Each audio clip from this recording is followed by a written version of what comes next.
സർവശക്തനായ ദൈവം കനിഞ്ഞ് നമ്മുടെ പാപങ്ങൾ പുറത്ത് നമ്മെ നിത്യജീവിതത്തിലേക്ക് നയിക്കുമാറാകട്ടെ.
നമുക്ക് പ്രാർത്ഥിക്കാം.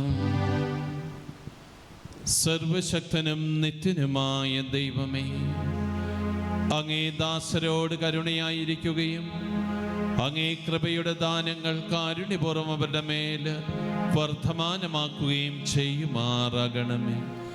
അങ്ങനെ പ്രത്യാശ, വിശ്വാസം, സ്നേഹം എന്നിവയാൽ തീഷ്ണതയുള്ളവരായി അങ്ങേ കൽപ്പനകളിൽ അവർ സദാ ജാഗരൂകരായി അവ കാത്തു പരിപാലിക്കുമാറാകട്ടെ. അങ്ങയോടുകൂടെ പരിശുദ്ധാത്മാവുമായുള്ള ഐക്യത്തിൽ എന്നെന്നും ദൈവമായി ജീവിക്കുകയും വാഴുകയും ചെയ്യുന്ന ഞങ്ങളുടെ കർത്താവും അങ്ങയുടെ പ്രിയപുത്രനുമായ യേശുക്രിസ്തു വഴി ഞങ്ങൾ സമർപ്പിക്കുന്ന പ്രാർത്ഥന കേട്ടരുളേണമേ.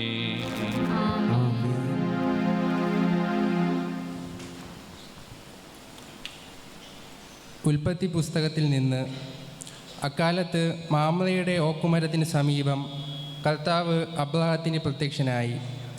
വെയിൽ മൂത്ത സമയത്ത് അബ്രഹാം തൻ്റെ കൂടാരത്തിൻ്റെ വാതിൽക്കൽ ഇരിക്കുകയായിരുന്നു. അവൻ തലയുയർത്തി നോക്കിയപ്പോൾ 3 ആളുകൾ തനിക്കെതിരെ നിൽക്കുന്നത് കണ്ടു. അവരെ കണ്ട് അവൻ കൂടാരവാതിൽക്കൽ നിന്നെഴുന്നേറ്റ് അവരെ എതിരേൽക്കാൻ ഓടിച്ചെന്ന് ദിനം പറ്റേ താണ് അവരെ വണങ്ങി. അവൻ പറഞ്ഞു, യജമാനെ, അങ്ങെന്നിൽ സംപ്രീതനെങ്കിൽ അങ്ങയുടെ ദാസനെ കടന്നു പോകരുതേ. കാല് കഴുവാൻ കുറച്ച് വെള്ളം കൊണ്ടുവരട്ടെ. മരത്തണലിരുന്ന് വിശ്രമിക്കുക. നിങ്ങൾ ഈ ദാസൻ്റെ അടുക്കൽ വന്ന നിലയ്ക്ക് ഞാൻ കുറെ അപ്പം കൊണ്ടുവരാം. വിശപ്പടക്കിയിട്ട് യാത്ര തുടരാം. നീ പറഞ്ഞതുപോലെ ചെയ്യുക എന്ന് അവർ പറഞ്ഞു. അബ്രഹാം പെട്ടെന്ന് കൂടാരത്തിലെത്തി സാറയോട് പറഞ്ഞു, വേഗം 3 ഇടങ്ങഴി മാവെടുത്ത് കുഴച്ച് അപ്പമുണ്ടാക്കുക.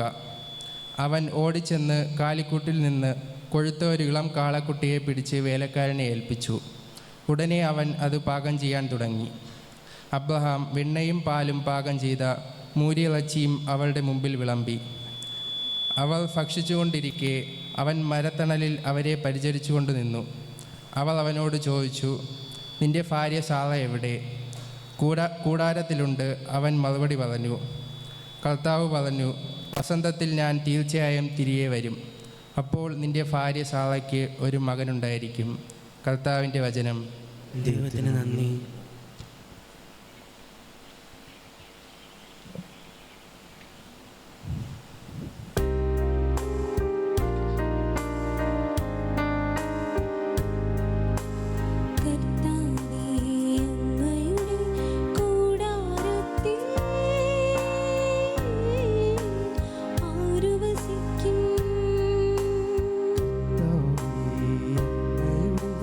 കൂടാരത്തിൽ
പൗലോസ് അപ്പോസ്തലൻ കൊളോസോസുകാർക്ക് എഴുതിയ ലേഖനത്തിൽ നിന്ന്.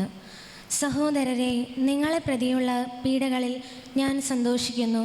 സഭയാകുന്ന തൻ്റെ ശരീരത്തെ പ്രതി ക്രിസ്തുവിന് സഹിക്കേണ്ടി വന്ന പീഡകളുടെ കുറവ് എൻ്റെ ശരീരത്തിൽ ഞാൻ നികത്തുന്നു. നിങ്ങൾക്ക് വേണ്ടി ദൈവം എന്നെ ഭരമേൽപ്പിച്ച ദൗത്യം വഴി ഞാൻ സഭയിലെ ശുശ്രൂഷകനായി ദൈവവചനം പൂർണ്ണമായി വെളിപ്പെടുത്തുക എന്നതായിരുന്നു ആ ദൗത്യം. യുഗങ്ങളുടെയും തലമുറകളുടെയും ആരംഭം മുതൽ മറച്ചു വയ്ക്കപ്പെട്ടിരുന്ന ഈ രഹസ്യം ഇപ്പോൾ അവിടുന്ന് തൻ്റെ വിശുദ്ധർക്ക് വെളിപ്പെടുത്തിയിരിക്കുന്നു. ഈ രഹസ്യത്തിൻ്റെ മഹത്വം വിജാതിയരുടെ ഇടയിൽ എത്ര ശ്രേഷ്ഠമെന്ന് വിശുദ്ധർക്ക് വ്യക്തമാക്കി കൊടുക്കാൻ അവിടുന്ന് തീരുമാനിച്ചു. ഈ രഹസ്യമാകട്ടെ മഹത്വത്തെക്കുറിച്ചുള്ള പ്രത്യാശയായ ക്രിസ്തു നിങ്ങളിലുണ്ട് എന്നത് തന്നെ. അവനെയാണ് ഞങ്ങൾ പ്രഖ്യാപിക്കുന്നത്. എല്ലാ മനുഷ്യരെയും ക്രിസ്തുവിൽ പക്വത പ്രാപിച്ചവരാക്കാൻ ഞങ്ങൾ എല്ലാവർക്കും മുന്നറിയിപ്പ് നൽകുകയും എല്ലാവരെയും സർവ്വവിജ്ഞാനവും പഠിപ്പിക്കുകയും ചെയ്യുന്നു. കർത്താവിൻ്റെ വചനം. ദൈവത്തിന് നന്ദി.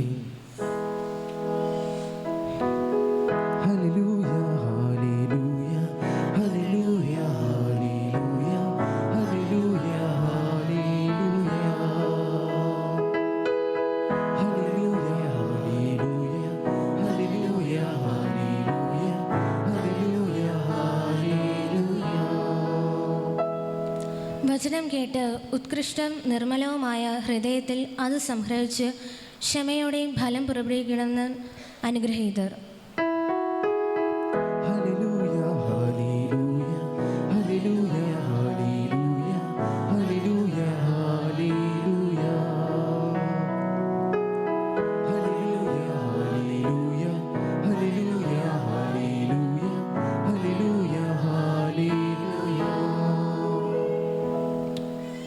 കർത്താവ് നിങ്ങളോടുകൂടെ.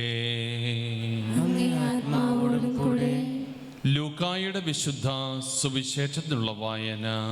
കർത്താവേ, അങ്ങേക്ക് മഹത്വം.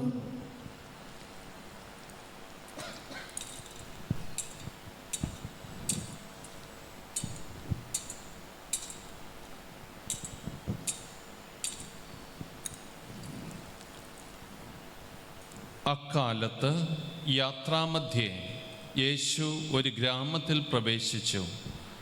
മർത്ത എന്നു പേരുള്ള ഒരുവൾ അവനെ സ്വഭവനത്തിൽ സ്വീകരിച്ചു. അവൾക്ക് മറിയം എന്നു പേരുള്ള ഒരു സഹോദരി കൂടി ഉണ്ടായിരുന്നു. അവൾ കർത്താവിൻ്റെ വചനങ്ങൾ കേട്ടുകൊണ്ട് അവൻ്റെ പാദാന്തികത്തിൽ ഇരുന്നു. മർത്തയാകട്ടെ പലവിധ ശുശ്രൂഷകളിൽ മുഴുകി വ്യഗ്രചിത്തയായിരുന്നു. അവൾ അവൻ്റെ അടുക്കൽ ചെന്ന് പറഞ്ഞു, കർത്താവേ, ശുശ്രൂഷയ്ക്കായി എൻ്റെ സഹോദരി എന്നെ തനിയെ വിട്ടിരിക്കുന്നത് നീ ശ്രദ്ധിക്കുന്നില്ലേ? എന്നെ സഹായിക്കുവാൻ അവളോട് പറയുക. കർത്താവ് അവളോട് പറഞ്ഞു, മർത്ത മർത്ത, നീ പലതിനെക്കുറിച്ചും ഉത്കണ്ഠാകുലയും അസ്വസ്ഥയുമായിരിക്കുന്നു. ഒന്ന് മാത്രമേ ആവശ്യമുള്ളൂ. മറിയം നല്ല ഭാഗം തിരഞ്ഞെടുത്തിരിക്കുന്നു. അത് അവളിൽ നിന്ന് എടുക്കപ്പെടുകയില്ല. കർത്താവിൻ്റെ സുവിശേഷം. ക്രിസ്തുവേ, അങ്ങേക്ക് സ്തുതി.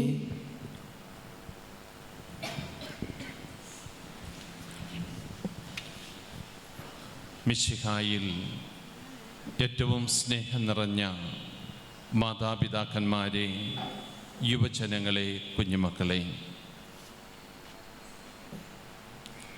ഇന്നത്തെ ആദ്യ പുസ്തകത്തിൽ ഉൽപ്പത്തിയുടെ പുസ്തകം 18-ാം അധ്യായം 20 മുതൽ 32 വരെയുള്ള വാക്യങ്ങൾ നമ്മൾ വായിച്ചു കേട്ടു.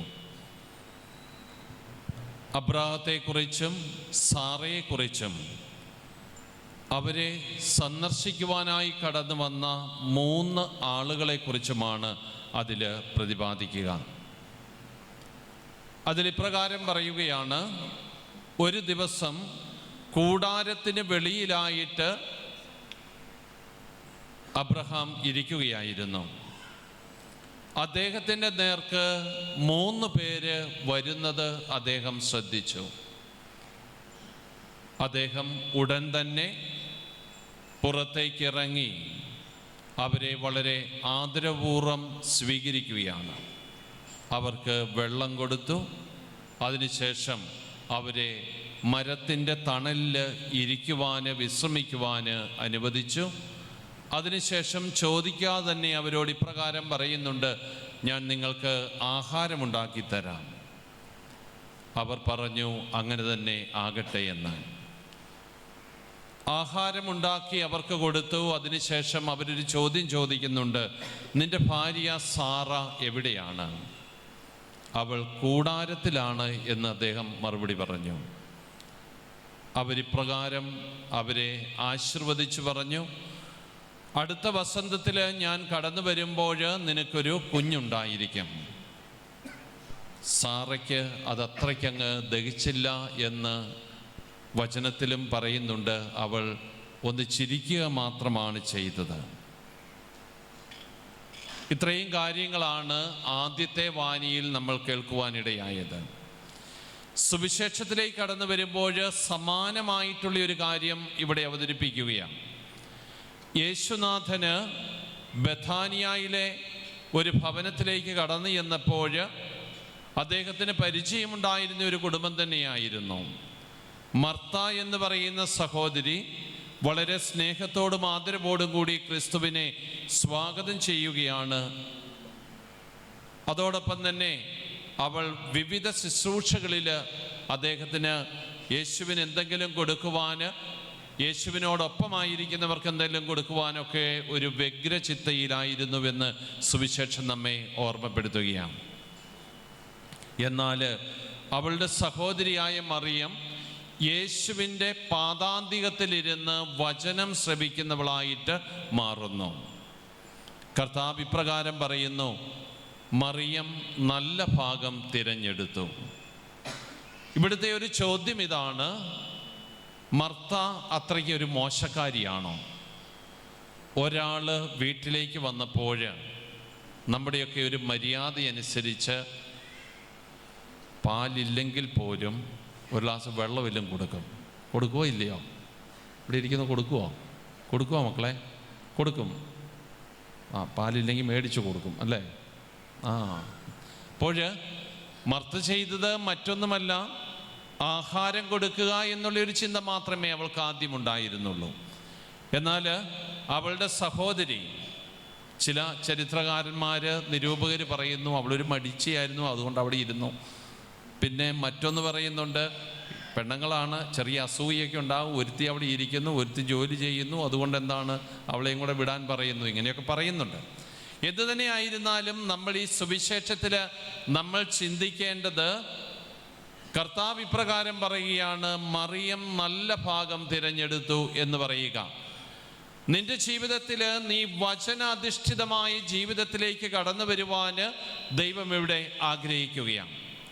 നിന്റെ ജീവിതത്തിൽ നീ ചെയ്യേണ്ടത് മറ്റൊന്നുമല്ല, ദൈവവചനം ശ്രവിക്കുന്നവരായിട്ട്, ദൈവത്തോട് ചേർന്ന് നിൽക്കുന്നവരായിട്ട് നീ നിന്റെ ജീവിതത്തിൽ മാറണമെന്നുള്ള ഒരു ഓർമ്മപ്പെടുത്തൽ ഈ സുവിശേഷത്തിലൂടെ കർത്താവ് നൽകുകയാണ്. നമ്മളിവിടെ 2 കുടുംബങ്ങളെ നമ്മൾ കാണുകയാണ്. ഏതാ ഈ 2 കുടുംബങ്ങൾ എന്ന് പറഞ്ഞത്? പറയാവോ ആർക്കെങ്കിലും? 2 കുടുംബങ്ങളുണ്ട് ഇവിടെ ഈ വായനകളിൽ. ആദ്യം കണ്ടത് ആരുടെ കുടുംബമായിരുന്നു? ആദ്യ വായനയിൽ ഇത്രയൊക്കെ പറഞ്ഞിട്ടും ആദ്യ വായനയിൽ ഒരു കുടുംബം ഉണ്ടായിരുന്നു. അവിടെ കൂടാരത്തിന് പുറകിൽ ഒരു വയസ്സനായ മനുഷ്യൻ ഇരിക്കുന്നു. ആരായിരുന്നു അദ്ദേഹം? വിശ്വാസത്തിൻ്റെ പിതാവായ ആരാണ്? അബ്രഹാം. അദ്ദേഹത്തിൻ്റെ കുടുംബമാണത്. ഇവിടെ നമ്മൾ കാണുന്നു, 3 പേരായിട്ട് കടന്നു ചെന്നത്, 3 പേരായിട്ട് കടന്നു ചെന്നത് പരിശുദ്ധ ത്രിത്വമായിട്ട് നമ്മൾ കണക്കാക്കുകയാണ്. ആ പരിശുദ്ധ ത്രിത്വം കടന്നു ചെന്നപ്പോൾ അബ്രഹാം എന്ന് പറയുന്ന വ്യക്തി അവരോടൊപ്പമായിരുന്നു കൊണ്ട് ശുശ്രൂഷയിൽ ഏർപ്പെട്ടു. എന്നാൽ അദ്ദേഹത്തിൻ്റെ ഭാര്യ കൂടാരത്തിലായിരുന്നു എന്നാണ് പറഞ്ഞത്. അതോടൊപ്പം തന്നെ രണ്ടാമത്തെ കുടുംബം എന്ന് പറയുന്നത് നമ്മൾ ബൈബിളിൽ നമ്മൾ സുവിശേഷത്തിൽ വായിച്ചു കേട്ട മറിയത്തിൻ്റെയും മർത്തയുടെയും കുടുംബമാണ്. അതിൽ മറിയം ശുശ്രൂഷ ചെയ്യപ്പെട്ടപ്പോൾ മർത്ത പല കാര്യങ്ങളിലാൽ വ്യാകുലയായിട്ട് പല കാര്യങ്ങളിൽ വ്യാപൃതയായിരുന്നു. ഇവിടെ നമ്മൾ ചിന്തിക്കേണ്ടത് നീ ദൈവത്തോടു കൂടി ആയിരിക്കുക എന്നുള്ളതാണ്. നീ എന്ത് പ്രവർത്തനങ്ങളിലൂടെ കടന്നു പോയാലും, നീ എന്ത് പ്രവർത്തിച്ചാലും അത് ദൈവത്തിൻ്റെ മഹത്വത്തിനായിട്ട് ചെയ്യുവാൻ നിൻ്റെ ജീവിതത്തിൽ നിനക്ക് സാധിക്കുന്നുണ്ടോ എന്നുള്ള ഒരു ചോദ്യം ഇവിടെ കടന്നു വരികയാണ്. നീ എന്ത് തന്നെയായിരുന്നു കൊള്ളട്ടെ, നിന്റെ കുടുംബജീവിതം എപ്രകാരമായിരുന്നു കൊള്ളട്ടെ, ദൈവത്തിനായിട്ട് പൂർണ്ണമായി നിന്നെ സമർപ്പിച്ചുകൊണ്ട് ഒരു കുടുംബജീവിതത്തിലേക്ക് കടന്നു വരുവാൻ നിന്റെ ജീവിതത്തിൽ നിനക്ക് സാധിക്കുന്നുണ്ടെങ്കിൽ അതായിരിക്കും ഏറ്റവും മഹനീയമായ ഒന്ന് എന്ന് കർത്താവ് ഇവിടെ വിവക്ഷിക്കുകയാണ്. പ്രാർത്ഥനയിൽ വിശ്വാസമുള്ളവരായി തീരുക എന്നുള്ളതാണ്. ദിവ്യബലിയുടെ അർപ്പണങ്ങളിൽ നമുക്ക് എത്രമാത്രം വിശ്വാസമുണ്ട് എന്ന് നമ്മൾ ചിന്തിക്കേണ്ടത് അനിവാര്യമാണ്. ഒരുപക്ഷെ ഒരു കടമ്പ എന്ന രീതിയിൽ, ഒരു നിയോഗമെന്ന രീതിയിലൊക്കെ നമ്മൾ കടന്നു വന്നു പോകുന്നവരായിട്ട് മാറേണ്ടവരല്ല. ദിവ്യബലി അർപ്പിക്കുക എന്ന് പറയുന്നത് ദൈവത്തിൻ്റെ അനുഗ്രഹത്തിൻ്റെ സമയമാണ്. ദൈവം എൻ്റെ ജീവിതത്തിലേക്ക്, എൻ്റെ കുടുംബത്തിലേക്ക് നൽകിയ എല്ലാ അനുഗ്രഹങ്ങൾക്കും ഞാൻ ഒന്നു ചേർന്ന് നന്ദി അർപ്പിക്കുന്ന സമയമാണ് എന്നുള്ള ആ ഒരു ബോധ്യത്തിലേക്ക്, ആ ഒരു ഉൾക്കാഴ്ചയിലേക്ക് എനിക്ക് കടന്നു വരുവാൻ സാധിക്കുന്നുണ്ടോ എന്ന് നാം ചിന്തിക്കേണ്ടത് അനിവാര്യമാണ്. ഇവിടെ ഇപ്രകാരം പറഞ്ഞു വയ്ക്കുകയാണ് ഈ രണ്ട് സംഭവങ്ങളും. നമ്മെ ഓരോരുത്തരെയും ചിന്തിപ്പിക്കുന്ന ഇപ്രകാരമാണ്: നിന്റെ ജീവിതത്തിൽ വചനത്തിന് എത്രമാത്രം പ്രാധാന്യം നീ നൽകുന്നുണ്ട് എന്നുള്ളതാണ്. ദൈവം നിന്റെ കാര്യങ്ങൾ അറിയാതെ തന്നെ ചോദിക്കുന്നുണ്ട്. നീ പ്രാർത്ഥിക്കുമ്പോൾ നീ ഒരു കാര്യം ഓർക്കുക, ദൈവം നിനക്ക് നൽകുന്നത് ദൈവത്തിന് കൃത്യമായി അറിയാം നിനക്ക് എന്താണ് വേണ്ടത് എന്നുള്ളത്. നമ്മൾ ഉൽപ്പത്തിയുടെ പുസ്തകത്തിൽ ഇപ്രകാരം വായിക്കുകയാണ്: കടന്നു വന്ന 3 പേരും പോകാൻ നേരിച്ച് ചോദിക്കുന്ന അവർ അനുഗ്രഹിക്കുന്ന ഒരു കാര്യമുണ്ട്, നിനക്കൊരു കുഞ്ഞിനെ ലഭിക്കുമെന്നാണ് പറഞ്ഞത്. നമ്മൾ ഈ വായനകളിലൊന്നും നമ്മൾ കേട്ടില്ല എനിക്ക് കുഞ്ഞില്ല എന്നൊന്നും അവരോട് പറയുന്നതായി നമ്മൾ കാണുന്നില്ല. ദൈവം നമ്മുടെ ഓരോരുത്തരുടെയും ആവശ്യങ്ങൾ എന്താണ് എന്ന് മനസ്സിലാക്കി ദൈവം നമ്മെ മുന്നോട്ട് നയിക്കുന്നു എന്നതിൽ സംശയമില്ല. അതിന് നീ എന്താണ് നിന്റെ ജീവിതത്തിൽ ചെയ്യേണ്ടത്? ദൈവത്തോട് കൂടെയായിരിക്കുവാൻ നീ പരിശ്രമിക്കുമ്പോൾ, ദൈവം നിന്റെ ഹൃദയത്തിലും നിന്റെ നടപ്പിലും എടുപ്പിലും എല്ലാം ദൈവത്തിൻ്റെ സാന്നിധ്യമുണ്ട് എന്ന് നീ മനസ്സിലാക്കുമ്പോൾ, നീ ദൈവത്തിൻ്റെ കൽപ്പനകൾ നീ കൃത്യമായി നീ പാലിക്കുമ്പോൾ, നീ കൂദാശകൾ യോഗ്യതയോടുകൂടി നീ സ്വീകരിക്കുമ്പോൾ, ദൈവം നിന്റെ ആവശ്യങ്ങൾ കണ്ടറിഞ്ഞ് ചെയ്യുമെന്നാണ് ഈ ആദ്യത്തെ വായന നമ്മെ ഓർമ്മപ്പെടുത്തിയത്. സ്നേഹമുള്ളവരെ, നമ്മുടെയൊക്കെ കുടുംബജീവിതങ്ങളിൽ നാം ചിന്തിക്കേണ്ട ഒരു കാര്യം ഇതാണ്: ദൈവത്തോട് കൂടെയായിരിക്കുന്ന കുടുംബമാണോ എൻ്റേത്? ദൈവത്തോട് ചേർന്ന് നിൽക്കുന്ന കുടുംബമാണോ എൻ്റേത്? വൈകുന്നേരങ്ങളിലെ എൻ്റെ സന്ധ്യാപ്രാർത്ഥനകളിൽ വചനം വായിക്കുമ്പോൾ, മറ്റ് ഭക്താഭ്യാസങ്ങൾ ഞാൻ നടത്തുമ്പോൾ, ദേവാലയത്തിലേക്ക് ഞാൻ ദിവ്യബലി അർപ്പിക്കുവാനായി ഞാൻ കടന്നു വരുമ്പോൾ പൂർണ്ണമായിട്ട് എന്നെ തന്നെ കൊടുക്കുവാൻ എനിക്ക് സാധിക്കുന്നുണ്ടോ? അതോ ഞാൻ മറ്റുള്ളവരെ കാണിക്കുന്നതിനായിട്ട് എന്തൊക്കെയോ ചെയ്തു കൂട്ടുന്ന ആളുകളായി മാറുന്നുണ്ടോ? ദൈവം നിന്നെ സഹായിക്കുമെന്നതിൽ സംശയമില്ല. ദൈവത്തിൻ്റെ വചനങ്ങൾ നീ അനുസരിച്ചാൽ, ദിവ്യബലിയിൽ നീ പങ്കുചേരുമ്പോൾ, യോഗ്യതയോടുകൂടി പങ്കുചേരുമ്പോൾ ദൈവം നിനക്ക് അനുഗ്രഹം നൽകുമെന്നതിൽ യാതൊരു സംശയവുമില്ല. ഒരു കാര്യവും കൂടി പറഞ്ഞ് ഞാൻ നിർത്തുകയാണ്. 6-7 മാസങ്ങൾക്ക് മുൻപ് ഓസ്ട്രേലിയയിൽ ഒരു സാധാരണ ഒരു കുടുംബത്തിൽ നിന്ന് ഒരു കുട്ടി ജോലിക്കായിട്ട് പോകുകയാണ്. നേഴ്സാണ്. അവിടെ ചെന്നു. പറഞ്ഞതുപോലെയൊന്നും അവിടെ കണ്ടില്ല. ഏതാണ്ട് 1 മാസമൊക്കെ അടുത്തെത്തി എവിടെയോ ഒരു ഹോസ്പിറ്റലിൽ കയറി ജോലിക്കായിട്ട്. വളരെ ട്രഡീഷണലായിട്ട് വളരെ വിശ്വാസമുള്ള ഒരു കുടുംബമാണ്. അവൾക്ക് മണിക്കൂറിൽ ഏതാണ്ട് $30 എന്ന രീതിയിലൊക്കെ കൊടുക്കുവാൻ അവർ സമ്മതിച്ചു. തിരക്കേടില്ല, മണിക്കൂറിൽ 7-8 മണിക്കൂറുകൾ ജോലി ചെയ്യാം. അപ്പോൾ വലിയ കുഴപ്പമില്ലാതെ മുന്നിൽ അങ്ങ് പോവുകയാണ്. അപ്പോൾ ഞായറാഴ്ചയിലെ കേസ് വന്നപ്പോൾ, ഞായറാഴ്ചയും അവൾക്ക് ഡ്യൂട്ടിയുണ്ട്, പോകേണ്ടതുണ്ട്. അവൾക്ക് ദേവാലയത്തിൽ വരുവാൻ സമയം കിട്ടുന്നില്ല. ഈ കുട്ടി അവരോട് ചോദിച്ചു, 1-2 മണിക്കൂർ ഒന്ന് ഇളവ് ചെയ്ത് തന്നാൽ, അല്ലെങ്കിൽ ഒന്ന് അഡ്ജസ്റ്റ് ചെയ്ത് തന്നാൽ ഞാൻ രാത്രിയിലാണെങ്കിലും ജോലി ചെയ്യാം, എനിക്ക് ദേവാലയത്തിൽ പോകണം. അവർ പറഞ്ഞു, മോളെ, നിനക്ക് വേണ്ടിയിട്ട് നിയമങ്ങളൊന്നും മാറ്റുവാൻ സാധിക്കുന്നതല്ല. ആയതിനാൽ നിനക്ക് താല്പര്യമുണ്ടെങ്കിൽ നോക്കുക. അവളുടെ ഭർത്താവിനോട് ചോദിച്ചു, എന്താണ് ചെയ്യുക? വളരെ ട്രഡീഷണൽ ആയിട്ടുള്ളൊരു കുടുംബത്തിൽ നിന്ന് വന്നതാണ്. ദീപബലി അർപ്പിക്കാതെ ഞായറാഴ്ച ദിവസം പള്ളിയിൽ പോകാതെ ഇരിക്കുക എന്ന് പറയുന്നത് അത് വലിയ ഒരു അസ്വസ്ഥതയാണ് അവളിൽ ദിവസം മുഴുവന് അല്ലെങ്കിൽ ആഴ്ചകളിൽ സൃഷ്ടിക്കുക. ഭർത്താവ് പറഞ്ഞു, നീ നിൻ്റെ ഇഷ്ടമനുസരിച്ച് ചെയ്തു. വളരെ പോസിറ്റീവായിട്ടാണ് അദ്ദേഹം അതിനെ എടുത്തത്. അവൾ കുറച്ച് കഴിഞ്ഞപ്പോൾ ഈ ജോലി രാജിവെച്ചു. വീട്ടുകാരും നാട്ടുകാരുമൊക്കെ അവളെ ചീത്ത വിളിച്ച് ഇല്ലാതെയാക്കി. കാരണം അവിടെ പോയിട്ട് ഒരു ജോലി കിട്ടി, ജോലി ഇല്ലാതാക്കിയ നീ ഇനി എങ്ങനെയാണ് ജീവിക്കുക? സ്വാഭാവികമായിരിക്കാം. അവൾക്ക് വലിയൊരു വിശ്വാസമുണ്ടായിരുന്നു. ഏതാണ്ട് 2-3 മാസം കഴിഞ്ഞിട്ടും അവൾക്ക് ജോലി റെഡിയായില്ല. എങ്കിലും തീക്ഷ്ണമായി തന്നെ അവൾ ആഗ്രഹിക്കുകയും പ്രാർത്ഥിക്കുകയും ചെയ്തുകൊണ്ടിരുന്നു. വീട്ടുകാരൊക്കെ അങ്ങേയറ്റം കുറ്റപ്പെടുത്തുവാൻ തുടങ്ങി. ഭർത്താവിൻ്റെയും മനസ്സ് ഏതാണ്ടൊക്കെ അല്പമൊക്കെ മാറിയും തുടങ്ങി. കാരണം ജീവിക്കാൻ പോലും വകയില്ലാതെ ആയിരിക്കുന്ന ഒരു കുഞ്ഞ്. സ്നേഹമുള്ളവരെ, അവൾ കണ്ണുനീരോടുകൂടി പ്രാർത്ഥിച്ചു. അവൾ ദീപബലിയിൽ അവൾ പങ്കുചേർന്നു. ദൈവത്തിൻ്റെ അനുഗ്രഹം അവളിലുണ്ടായി. അവൾ താമസിക്കുന്ന ഹോസ്റ്റലിനടുത്ത് തന്നെ പുതിയൊരു സംവിധാനം കടന്നു വന്നു. അവിടെ $55 അവൾക്ക് ജോലി ലഭിച്ചു. അതോടൊപ്പം തന്നെ അവളോട് പറഞ്ഞു, ഞായറാഴ്ച കമ്പൽസറി അല്ല, ഒറ്റിയെടുക്കുവാനുള്ള എല്ലാ സൗകര്യവും ഞായറാഴ്ച അവർക്കുണ്ട്. അപ്പോൾ നാം ചിന്തിക്കേണ്ടത് ഇപ്രകാരമാണ്: എത്രയോ അനുഗ്രഹങ്ങളാണ് ദൈവത്തോട് ചേർന്ന് നിന്നാൽ നിൻ്റെ ജീവിതത്തിൽ ദൈവം നൽകുക. ദൈവം നിൻ്റെ ജീവിതത്തിൽ ദൈവം നൽകുന്ന അനുഗ്രഹങ്ങളെ നിനക്ക് ചിന്തിക്കുവാൻ പോലും സാധിക്കുകയില്ല. എന്നാൽ ദൈവത്തോട് ചേർന്ന് നിൽക്കുമ്പോൾ നിൻ്റെ ജീവിതത്തിൽ ഒരുപാട് അസ്വസ്ഥതകളുണ്ടാകും.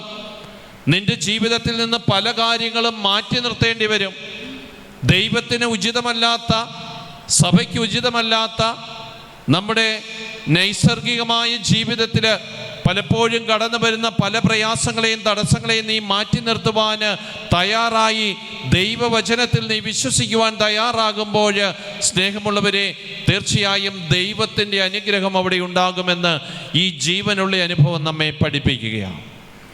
വീട്ടുകാരും നാട്ടുകാരും ഒക്കെ അവളെ കുറ്റപ്പെടുത്തിയപ്പോൾ അവൾ ശക്തമായി ദൈവത്തോട് പ്രാർത്ഥിച്ചു. ആ ദൈവം വലിയ കരുണ അവളുടെ മേലെ കാണിച്ചു എന്നുള്ളതാണ്. തീർച്ചയായും നമ്മുടെയൊക്കെ ജീവിതത്തിൽ ദൈവത്തോട് ചേർന്ന് നിന്നുകൊണ്ട് മുന്നോട്ട് പോകുവാൻ, ദൈവഹിതമനുസരിച്ച് മുന്നോട്ട് പോകുവാൻ ഈ സുവിശേഷത്തിൽ നമ്മൾ വായിച്ച മേരിയെ പോലെ, മറിയത്തെ പോലെ, അബ്രഹാമിനെ പോലെ ദൈവത്തോട് ചേർന്ന് നിന്ന് പോകുന്നവരായി തീരുവാനുള്ള അനുഗ്രഹത്തിനും കൃപയ്ക്കുമായിട്ട് ഈ ദിവ്യബലിയിൽ നമുക്ക് പ്രാർത്ഥിക്കാം.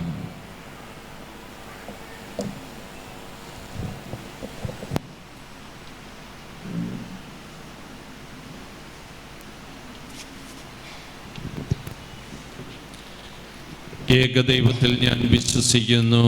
സ്വർഗത്തിന്റെയും ഭൂമിയുടെയും ദൃശ്യവും അദൃശ്യവുമായ എല്ലാറ്റിന്റെയും സൃഷ്ടാവും സർവശക്തനുമായ പിതാവിൽ ഞാൻ വിശ്വസിക്കുന്നു. ഏക കർത്താവും ജാതനായ ഏകദൈവപുത്രനും എല്ലാ യുഗങ്ങൾക്കും മുമ്പ് പിതാവിനും ജനിച്ചവനുമായ യേശുക്രിസ്തുവിലും ഞാൻ വിശ്വസിക്കുന്നു. ദൈവത്തിനുള്ള ദൈവവും പ്രകാശത്തിനുള്ള പ്രകാശവും സത്യദൈവത്തിനുള്ള സത്യദൈവവും ജനിച്ചനെങ്കിലും സൃഷ്ടിക്കപ്പെടാത്തവനും പിതാവുമായി സത്യദൈവനുമായ അവിടുന്ന് വഴി സകലം സൃഷ്ടിക്കപ്പെട്ടു. മനുഷ്യനായ നമുക്ക് വേണ്ടി, നമ്മുടെ രക്ഷയ്ക്ക് വേണ്ടി അവിടുന്ന് സ്വർഗ്ഗത്തിൽ നിറങ്ങി പരിശുദ്ധാത്മാവ് കന്യകാമറിയത്തിൽ ശരീരം സ്വീകരിച്ച് മനുഷ്യനായി തീർന്നു. നമുക്ക് വേണ്ടി ക്രൂശിക്കപ്പെട്ട് പീഡകൾ സഹിച്ചു മരിച്ച് അടക്കപ്പെട്ടു. വിശുദ്ധ ലിഖിതങ്ങളനുസരിച്ച് 3-ാം ദിവസം ഇറക്കുകയും സ്വർഗത്തിലേക്ക് ആരോഹണം ചെയ്യുകയും പിതാവിന്റെ വലത്ത് ഭാഗത്തിരിക്കുകയും ചെയ്യുന്നു. ജീവിക്കുന്നവരെയും മരിച്ചവരെയും വിധിക്കാൻ അവിടുന്ന് മഹത്വത്തോടെ വീണ്ടും വരും. അവിടുത്തെ രാജ്യത്തിന് അവസാനം ഉണ്ടാകുകയുമില്ല. കർത്താവും ജീവദാതാവും പിതാവിൽ നിന്നും പുത്രനിൽ നിന്നും പുറപ്പെടുന്നവനും പിതാവിനോടും പുത്രനോടൊപ്പം ആരാധിക്കപ്പെടുന്നവനും സ്തുതിക്കപ്പെടുന്നവനും പ്രവാചകന്മാരോട് സംസാരിച്ചവനുമായ പരിശുദ്ധാത്മാവിലും ഞാൻ വിശ്വസിക്കുന്നു. ഏകവും വിശുദ്ധവും സാർവത്രികവും അപ്പസ്തോലികവുമായ സഭയിലും ഞാൻ വിശ്വസിക്കുന്നു. പാപങ്ങളുടെ മോചനത്തിനായുള്ള ഏകജ്ഞാനസ്നാനം ഞാൻ ഏറ്റുപറയുകയും മരിച്ചവരിലേക്കും വരാനിരിക്കുന്ന യുഗത്തിലെ ജീവിതവും ഞാൻ പ്രതീക്ഷിക്കുകയും ചെയ്യുന്നു. ആമേൻ. വ്യക്തിപരവും സമൂഹപരമായ പ്രാർത്ഥനകൾ ദൈവസന്നിധിയിൽ നമുക്ക് സമർപ്പിക്കാം.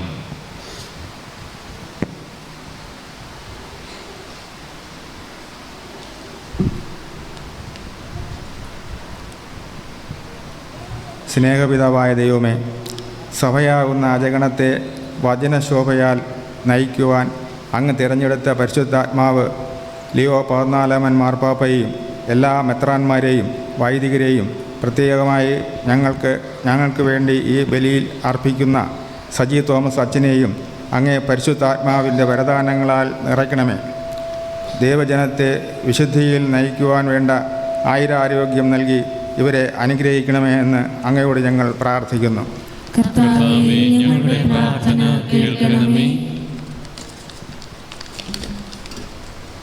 സ്നേഹദാത, അനുദിന ജീവിതത്തിലെ തിരക്കുകൾക്കിടയിൽ ഒന്നിനും സമയം കണ്ടെത്താനാവാതെ വ്യഗ്രചിത്തരായി കഴിയുന്ന ഞങ്ങളെ ഓരോരുത്തരെയും സമർപ്പിക്കുന്നു.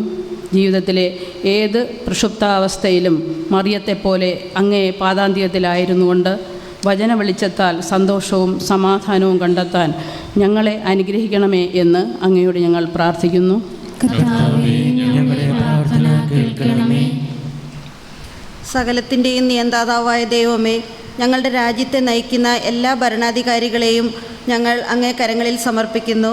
സ്വാർത്ഥത വെടിഞ്ഞ് സത്യത്തിൻ്റെയും ധർമ്മത്തിൻ്റെയും പാതയിലൂടെ ജനങ്ങളുടെ ക്ഷേമവും രാഷ്ട്രത്തിൻ്റെ ഉന്നമനവും ലക്ഷ്യമാക്കി പ്രയത്നിക്കുവാൻ ഇവരെ അനുഗ്രഹിക്കണമെന്നും അനീതിക്കും അഴിമതിക്കും അന്ത്യം വരുത്തണമെന്നും അങ്ങയോട് ഞങ്ങൾ പ്രാർത്ഥിക്കുന്നു. കർത്താവേ, ഞങ്ങളുടെ പ്രാർത്ഥന കേൾക്കണമേ.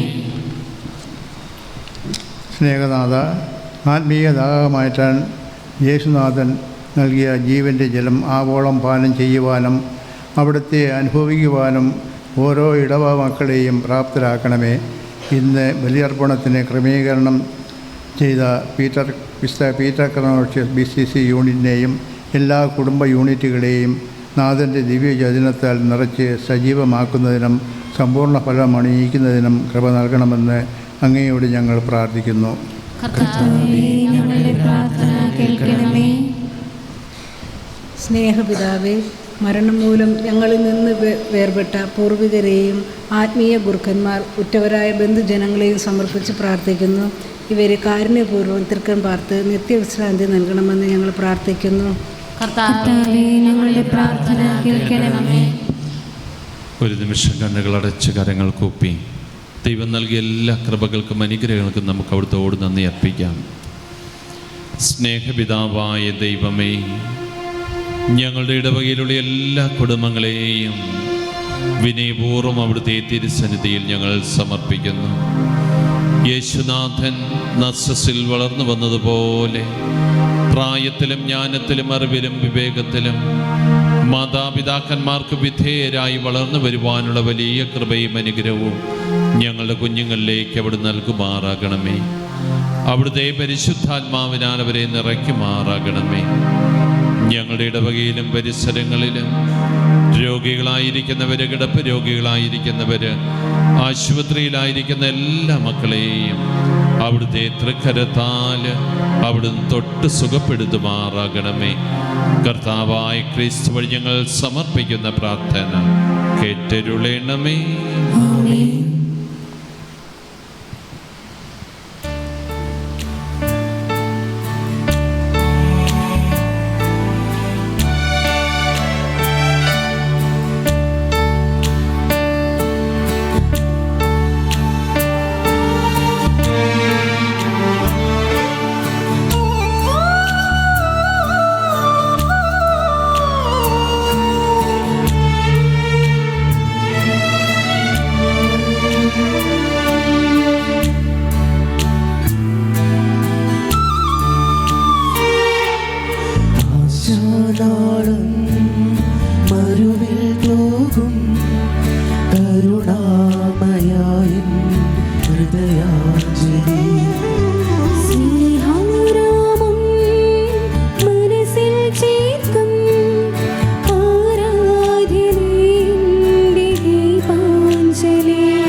എല്ലാം കാഴ്ചവെക്കാം.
സഹോദരരെ, എൻ്റെയും നിങ്ങളുടെയും ബലി സർവശക്തനും പിതാവുമായ ദൈവത്തിന് സ്വീകാര്യമാകുവാൻ വേണ്ടി പ്രാർത്ഥിക്കുവിൻ.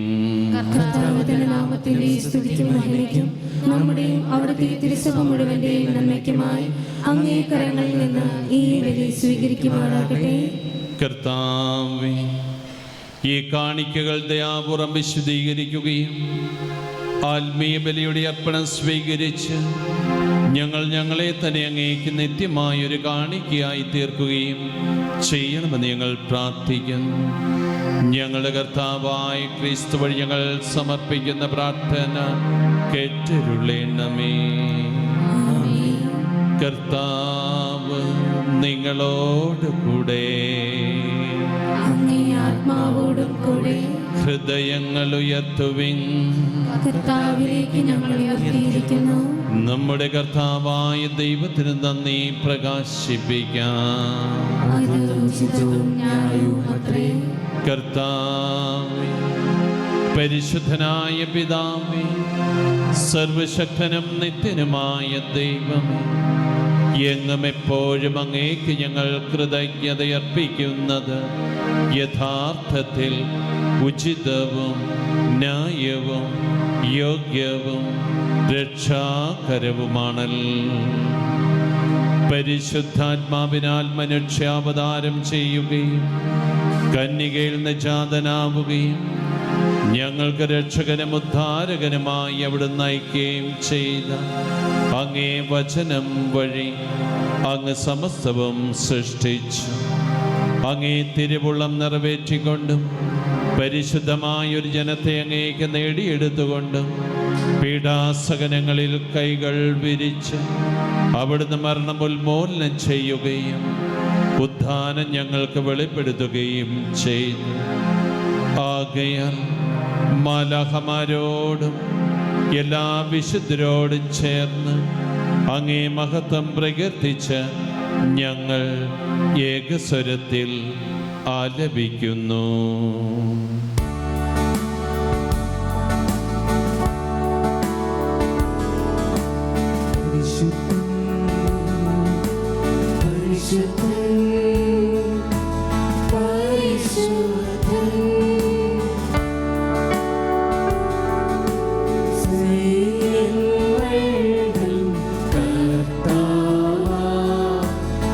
ദൈവം പരിശുദ്ധൻ.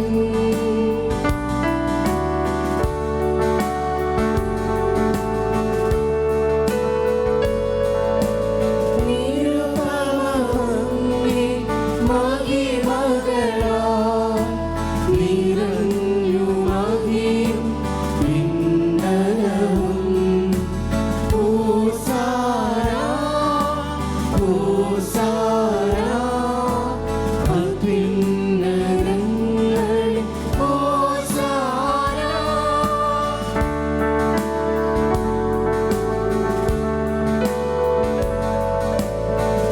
കർത്താവിൻ തിരുനാമത്തിൽ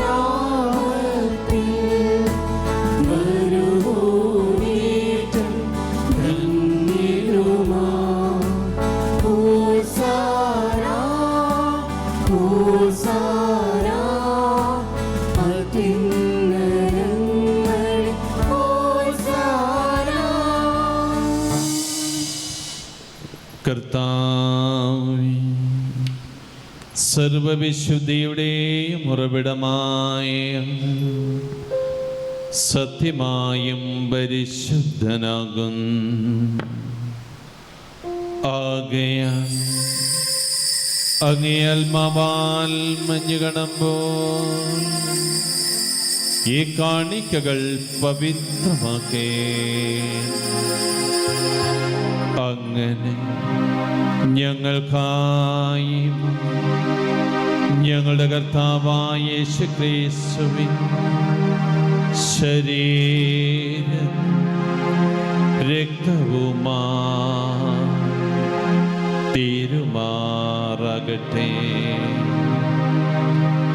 അവിടുന്ന് ഒറ്റിക്കൊടുക്കപ്പെട്ട സമനസാലെ പീഠകൾ സഹിച്ചപ്പോൾ അപ്പമെടുത്ത് കൃതജ്ഞത പ്രകാശിപ്പിച്ച് മുറിച്ച് തൻ്റെ ശിഷ്യന്മാർക്ക് കൊടുത്തുകൊണ്ട് അരുൾ ചെയ്തു, എല്ലാവരും ഇതിൽ നിന്ന് വാങ്ങി ഭക്ഷിക്കും. എന്തെന്നാൽ ഇത് നിങ്ങൾക്ക് വേണ്ടി അർപ്പിക്കാനിരിക്കുന്നു എൻ്റെ ശരീരമാകുന്നു.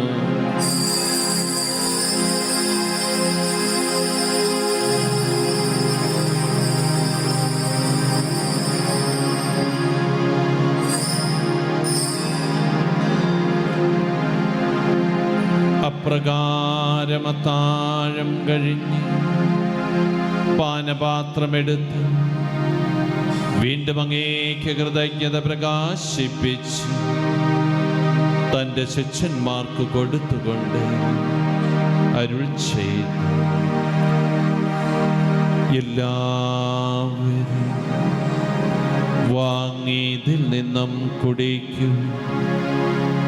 എന്തെന്നാൽ ഇത് നിങ്ങൾക്ക് വേണ്ടിയും അനേകർക്കു വേണ്ടിയും പാപമോചനത്തിനായി ചിന്തപ്പെടാനിരിക്കുന്നു എൻ്റെ രക്തത്തിൻ്റെ നവീനവും സനാതനവുമായ ഉടമ്പടിയുടെ പാനപാത്രമാകുന്നു. ഇതു നിങ്ങൾ എൻ്റെ ഓർമ്മയ്ക്കായി ചെയ്യുവിൻ.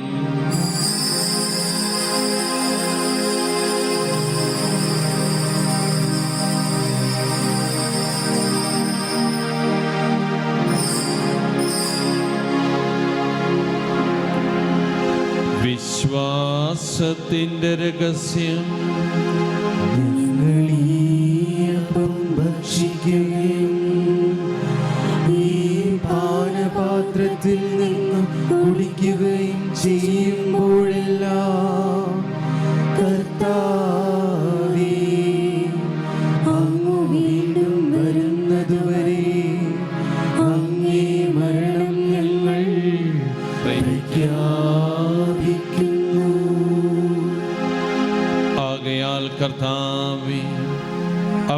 മരണവും ഉയർപ്പും ഓർത്തുകൊണ്ട് അങ്ങേ തിരുമുമ്പിൽ നിൽക്കുന്നതിനും അങ്ങേ പരിചരിക്കുന്നതിനും അർഹരാക്കി തീർത്തതിന് ഞങ്ങൾ നന്ദി പറഞ്ഞുകൊണ്ട് ജീവന്റെ അപ്പവും രക്ഷയുടെ പാനപാത്രവും ഞങ്ങൾ അങ്ങേക്ക് അർപ്പിക്കും. ക്രിസ്തുവിന്റെ ശരീരത്തിലും രക്തത്തിലും പങ്കുചേരുന്ന ഞങ്ങളെ പരിശുദ്ധാത്മാവിൽ ഒന്നായി ചേർക്കണമെന്ന് താഴ്മയോട് ഞങ്ങൾ അപേക്ഷിക്കുന്നു. കർത്താവേ, ലോകമെങ്ങും വ്യാപിച്ചു കിടക്കുന്ന അങ്ങേ സഭയോർക്കേണം. ഞങ്ങളുടെ പരിശുദ്ധ പിതാവ് ലിയോ 14 മാർപ്പാപ്പയെയും ഞങ്ങളുടെ രൂപതാധ്യക്ഷനായ വിൻസെന്റ് സാമുവൽ മെത്രാനും സെൽവരാജ് മെത്രാനും വൈദികണങ്ങളോടുമൊത്ത് സഭയങ്ങ് സ്നേഹത്തിൻ്റെ പൂർണ്ണതയിലെത്തിക്കേണം.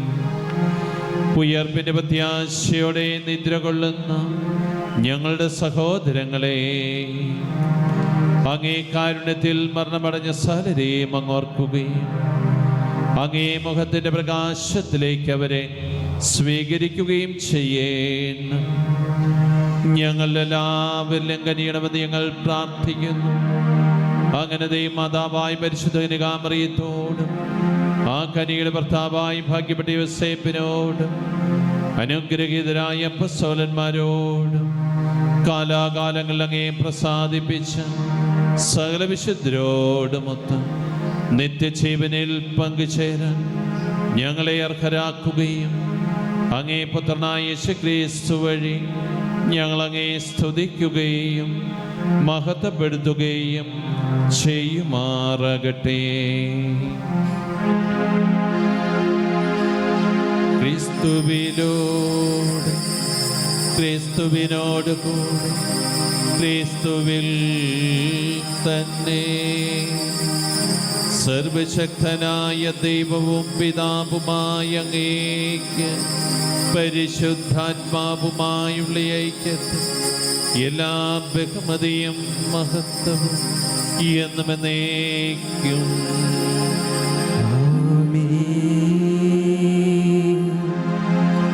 ദൈവത്തിൻ്റെ തിരുസന്നിധിയിലേക്ക് നമ്മുടെ ഇടവക കുടുംബത്തെ പൂർണ്ണമായി നമുക്ക് സമർപ്പിക്കാം. ഈ പ്രദേശത്തുള്ള എല്ലാ കുടുംബങ്ങളെയും ഈ അൾത്താരയിലേക്ക് നമുക്ക് സമർപ്പിക്കാം. ഏറെ പ്രത്യേകമാം വിധം പനി വന്ന് ബുദ്ധിമുട്ടുകൾ അനുഭവിക്കുന്നവർ, ശാരീരികമായി ബുദ്ധിമുട്ടുകൾ അനുഭവിക്കുന്ന എല്ലാ മക്കളെയും ദൈവസന്നിധിയിലേക്ക് നമുക്ക് സമർപ്പിക്കാം. കുടുംബങ്ങളിൽ സമാധാനമില്ലാതെ ബുദ്ധിമുട്ടുകൾ അനുഭവിക്കുന്നവർ, സാമ്പത്തിക ബുദ്ധിമുട്ടുകൾ അനുഭവിക്കുന്ന എല്ലാ മക്കളെയും ദൈവസന്നിധിയിലേക്ക് ചേർത്ത് നിർത്തി നമുക്ക് തമ്പുരാൻ നമ്മെ പഠിപ്പിച്ച പ്രാർത്ഥന ഒന്ന് ചേർന്ന് ആലപിക്കാം.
കർത്താവേ, എല്ലാ തിന്മകൾ ഞങ്ങളെ മോചിപ്പിക്കണം.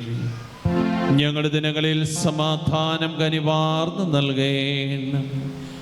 അനുഗ്രഹപൂർണമായ പ്രത്യാശയും ഞങ്ങളുടെ രക്ഷകനായ യേശുക്രിസ്തുവിൻ്റെ ആഗമനവും പ്രതീക്ഷിച്ചുകൊണ്ട് അങ്ങേ കരുണയുടെ സഹായത്താൽ ശക്തി പ്രാപിച്ച് ഞങ്ങളെപ്പോഴും പാപത്തിൽ നിന്ന് മോചിതരാവുകയും എല്ലാ വിപത്തുകളിൽ നിന്ന് സുരക്ഷിതരാകുകയും ചെയ്യുമാറാകട്ടെ.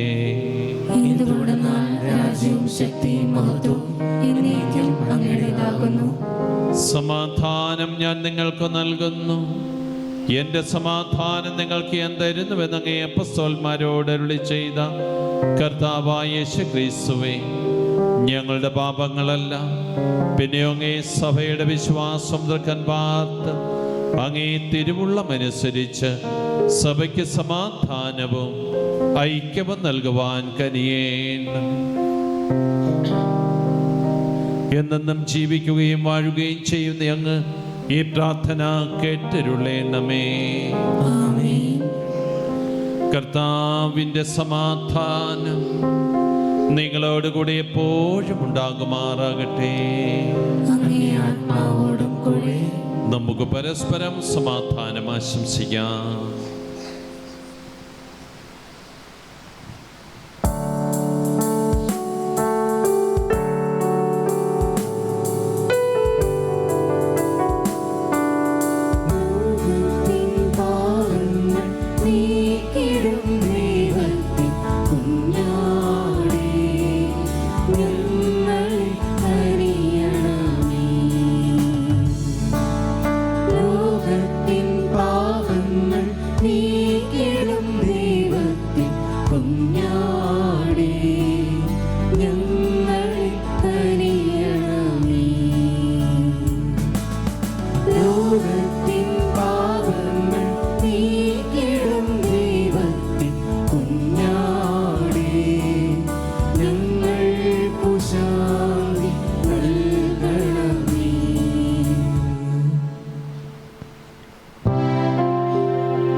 ദൈവത്തിൻ്റെ കുഞ്ഞാട്, ഇതാ ലോകത്തിൻ്റെ പാപങ്ങൾ നീക്കുന്നവൻ. ദിവ്യ കുഞ്ഞാടിൻ്റെ വിരുന്നിന് ക്ഷണിക്കപ്പെട്ടിരിക്കുന്നവർ അനുഗ്രഹീത.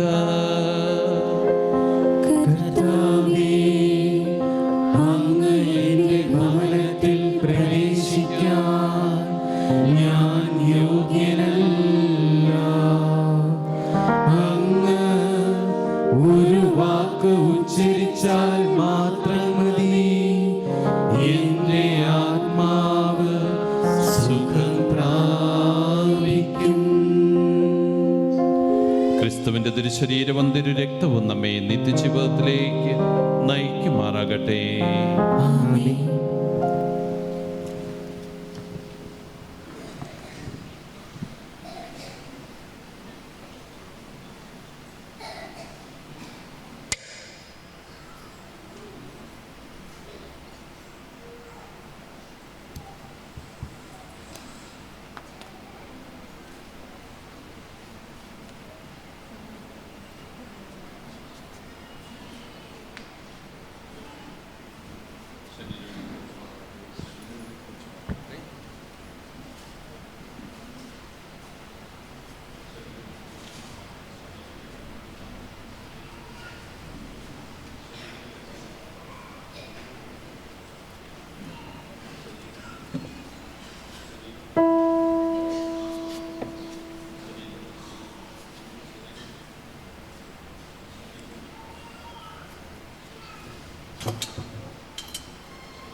മിശിഹായുടെ ദിവ്യാത്മാവേ, എന്നെ ശുദ്ധീകരിക്കണമേ. മിശിഹായുടെ തിരുശരീരമേ, എന്നെ രക്ഷിക്കണമേ. മിശിഹായുടെ തിരു രക്തമേ, എന്നെ ലഹരി പിടിപ്പിക്കണമേ. മിശിഹായുടെ തിരുവിലാവിലെ വെള്ളമേ, എന്നെ കഴുകണമേ. മിശിഹായുടെ കഷ്ടാനുഭവമേ, എന്നെ ധൈര്യപ്പെടുത്തണമേ. നല്ല ഈശോയെ, എന്റെ അപേക്ഷ കേൾക്കണമേ. അങ്ങേ തിരുമുകളുടെ ഇടയിൽ എന്നെ മറച്ചുകൊള്ളണമേ. അങ്ങിൽ നിന്ന് പിരിഞ്ഞു പോകുവാൻ എന്നെ അനുവദിക്കരുതേ. ദുഷ്ടശത്രുക്കളിൽ നിന്ന് എന്നെ കാത്തുകൊള്ളണമേ. എന്റെ മരണനേരത്തിൽ എന്നെ അങ്ങേ പക്കലേക്ക് വിളിക്കണമേ. അങ്ങേ പരിശുദ്ധന്മാരോട് കൂടെ നിത്യമായി അങ്ങേ സ്തുതിക്കുന്നതിന് അങ്ങേ അടുക്കൽ വരുവാൻ എന്നോട് കൽപ്പിക്കണമേ. ഹൃദയശാന്തതയും എളിമയുമുള്ള ഈശോയെ, ഞങ്ങളുടെ ഹൃദയം അങ്ങേ ഹൃദയത്തിനൊത്തതാക്കി അരുളണമേ.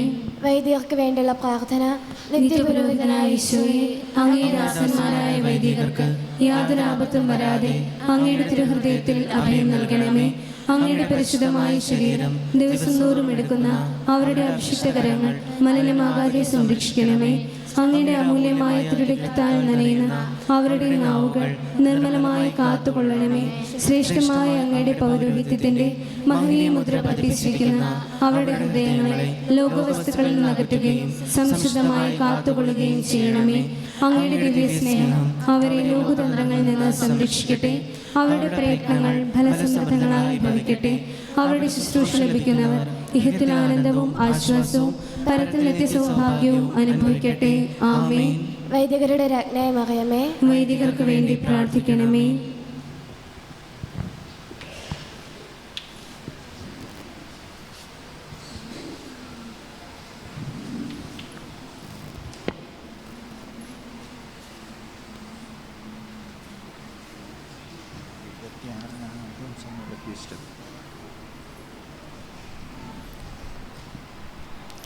സ്നേഹമുള്ളവരെ, ഇന്ന് ദിവ്യബലിക്ക് ക്രമീകരണങ്ങൾ നടത്തിയത് സെൻറ്റ് പീറ്റർ കനേഷ്യൻ യൂണിറ്റിലെ അംഗങ്ങളാണ്.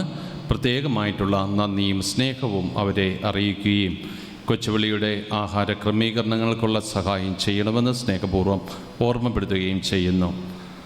അടുത്തയാഴ്ച ദിവ്യബലിക്ക് ക്രമീകരണങ്ങൾ നടത്തേണ്ടത് കുടുംബ പ്രേക്ഷിതത്വ ശുശ്രൂഷ സമിതിയും ബെഥനി ലേ അസോസിയേഷൻ BLAയും സെൻറ്റ് അൽഫോൺസ യൂണിറ്റുമാണ് എന്ന് ഓർമ്മപ്പെടുത്തുകയാണ്. ഇന്ന് ദിവ്യബലി കഴിഞ്ഞാൽ ഉടൻ തന്നെ പാരിഷ് കൗൺസിൽ അംഗങ്ങൾക്കായിട്ടുള്ള നേതൃത്വ പരിശീലന ക്ലാസ് ഉണ്ടായിരിക്കുന്നതാണ്. എല്ലാ പാരിഷ് കൗൺസിൽ അംഗങ്ങളും അതോടൊപ്പം തന്നെ നമ്മുടെ സബ്സ്റ്റേഷനിലുള്ളവരും 10 മണിക്ക് തന്നെ ഇവിടെ എത്തിച്ചേരും. രൂപതാ ഭാരവാഹികളാണ് ക്ലാസ്സുകൾ നയിക്കുക. നിങ്ങളുടെ സാന്നിധ്യമുണ്ടാകണം. അതിനുശേഷം നമുക്ക് പാരിഷ് കൗൺസിലും ഉണ്ടായിരിക്കുമെന്ന് ഓർമ്മപ്പെടുത്തുകയാണ്. ബൈബിൾ പകർത്തി എഴുതുവാൻ താല്പര്യമുള്ള വ്യക്തികളും സമൂഹങ്ങളും BCC യൂണിറ്റുകളും ദയവായിട്ട് അറിയിക്കണമെന്ന് ഓർമ്മപ്പെടുത്തുകയാണ്. 27-ാം തീയതി അടുത്ത ഞായറാഴ്ച മുത്തശ്ശി മുത്തശ്ശന്മാരുടെ ദിനമായിട്ട് നമ്മൾ ആഘോഷിക്കുക. അതിലേക്ക് 80 വയസ്സ് കഴിഞ്ഞവർ ഈ പള്ളിയിൽ ഇരിപ്പുണ്ടോ? ഇപ്പോഴ് ആരെങ്കിലും ഉണ്ടോ?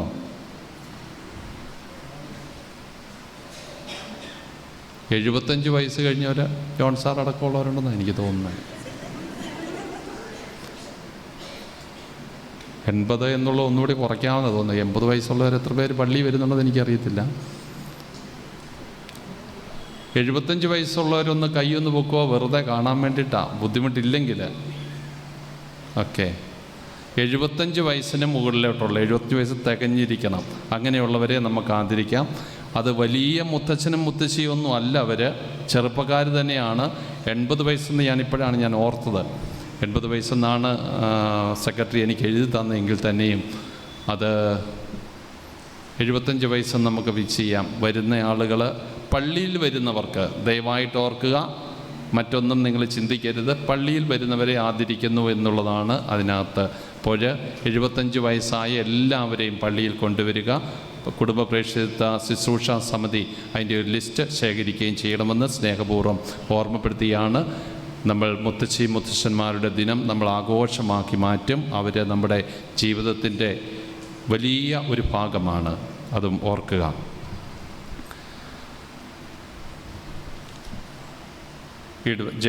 അതായത് അത് പേരുകൾ നിങ്ങൾ നൽകേണ്ടത് വെള്ളിയാഴ്ചയ്ക്ക് മുൻപായി പ്രേക്ഷിത ശുശ്രൂഷ സമിതി കൺവീനർ ശ്രീ ജയാനന്ദനെയോ ഇടവക കൗൺസിൽ സെക്രട്ടറി അനിൽ ജോസിനെയോ ഏൽപ്പിക്കണമെന്ന് ഓർമ്മപ്പെടുത്തുകയാണ്. കഴിഞ്ഞ ദിവസം പുത്തക്കട പള്ളിയിൽ നിന്നും കുറച്ച് ആളുകൾ ഇവിടെ കൂപ്പണൊക്കെ വിൽക്കാനായിട്ട് വന്നു. നിങ്ങൾ എല്ലാവരും നന്നായി സഹകരിച്ചുവെന്ന് അവിടുത്തെ അച്ഛന് അറിയിച്ചു. അച്ഛൻ്റെ പേരിലുള്ള നന്ദിയും സ്നേഹവും നിങ്ങളെ അറിയിക്കുകയാണ്. തിയോളജി പഠിക്കുവാൻ, ദൈവശാസ്ത്രം പഠിക്കുവാൻ താല്പര്യമുള്ളവർ കറസ്പോണ്ടൻസ് കോഴ്സായിട്ട് നടത്തുന്നുണ്ട്. അതിന് താല്പര്യമുള്ളവർ അതിനുള്ള ആപ്ലിക്കേഷൻ എൻ്റെ കയ്യിലുണ്ട്.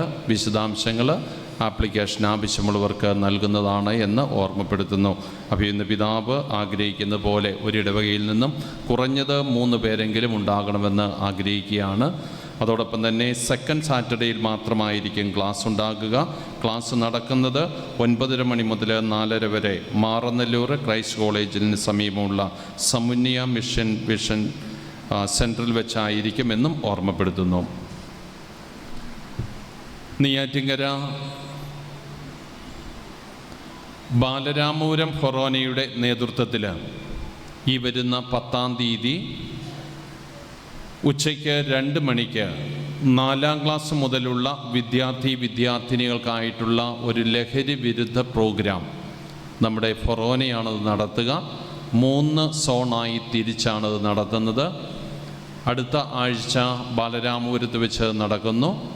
അതിനുശേഷം നമ്മുടെ ഈ ഒരു പരിസരത്തുള്ള ദേവാലയങ്ങൾ ഒന്നിച്ചു ചേർത്ത് അവിടുത്തെ കുട്ടികളെല്ലാവരും ഇവിടെ വരും. കാറ്റഗിസമാണ് അതിന് നേതൃത്വം നൽകുക.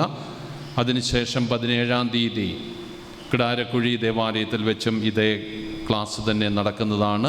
നമ്മുടെ കുഞ്ഞുങ്ങൾ പൂർണ്ണമായിട്ടും ലഹരി വിമുക്തരായി തീരുവാൻ, അതിലേക്ക് ചിന്തിക്കുക പോലും ചെയ്യാതെ നമുക്ക് അവരെ വളർത്തിക്കൊണ്ടുവരേണ്ടത് നമ്മുടെ ആവശ്യമാണ്. ആ ഒരു ചിന്തയും ബോധ്യത്തോടു കൂടിയാണ് കാറ്റഗിസം ഡിപ്പാർട്ട്മെൻറ്റ് വേണ്ട ക്രമീകരണങ്ങൾ അതുമായി ബന്ധപ്പെട്ട് ചെയ്യണമെന്നും സ്നേഹപൂർവ്വം ഓർമ്മപ്പെടുത്തുകയാണ്.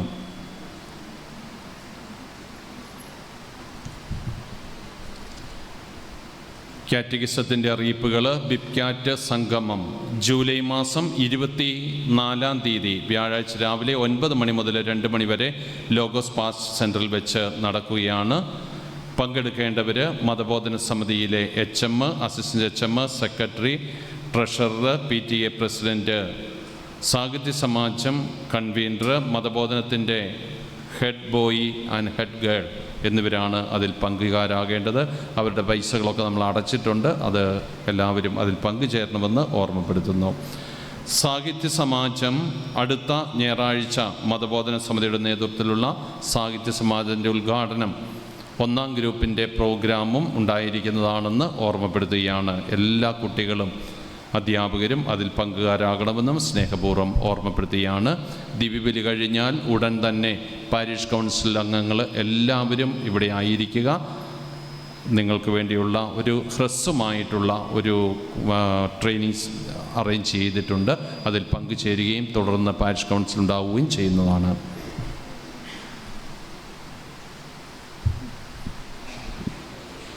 BCC അറിയിപ്പ്. സെൻറ്റ് പോൾ BCC കുടുംബയോഗം ഇന്ന് 4:30 ഓണങ്കോട് ശ്രീ റജിയുടെ ഭവനത്തിൽ. സെൻറ്റ് വിൻസെൻറ്റ് BCC കുടുംബയോഗം ഇന്ന് 4:30 ശ്രീമതി ബീന റാണിയുടെ ഭവനത്തിൽ. സെൻറ്റ് സേവ്യർ BCC കുടുംബയോഗം 26-ാം തീയതി ശനിയാഴ്ച 4:30 പൂതങ്കോട് ശ്രീമാൻ അലക്സാണ്ടറിൻ്റെ ഭവനത്തിൽ. സെൻറ്റ് ആൻ്റണി BCC കുടുംബയോഗം ഇന്ന് വൈകുന്നേരം 5 മണിക്ക് ശ്രീ റജിയുടെ സൗവർണികയിൽ.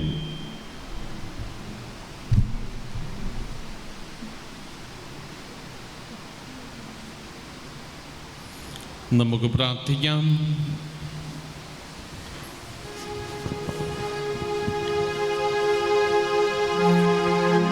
സർവശക്തനും നിത്യനുമായ ദൈവമേ, ഞങ്ങൾ ഉൾക്കൊണ്ട് അങ്ങേ കൂദാശയുടെ സ്വീകരണം ഞങ്ങളെ സംരക്ഷിക്കുകയും അങ്ങേ സത്യത്തിൻ്റെ പ്രകാശത്തിലേക്ക് ഞങ്ങളെ നയിക്കുകയും ചെയ്യുമാറാകട്ടെ. ഞങ്ങളുടെ കർത്താവായ ക്രിസ്തു വഴി ഞങ്ങൾ സമർപ്പിക്കുന്ന പ്രാർത്ഥന കേട്ടരുളേണമേ. കർത്താവ് നിങ്ങളോടുകൂടെ. സർവശക്തനായ ദൈവം പിതാവും പുത്രനും പരിശുദ്ധാത്മാവും നിങ്ങളെ സമർത്ഥമായി അനുഗ്രഹിക്കുമാറാകട്ടെ. സമാധാനത്തിൽ പോകുവിൻ. ദിവ്യപൂജ സമാപിച്ചു.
പരിശുദ്ധ പരമാദിവ്യകാരുണ്യത്തിന് ആരാധനയും സ്തുതിയും പുകഴ്ചയും ഉണ്ടായിരിക്കട്ടെ.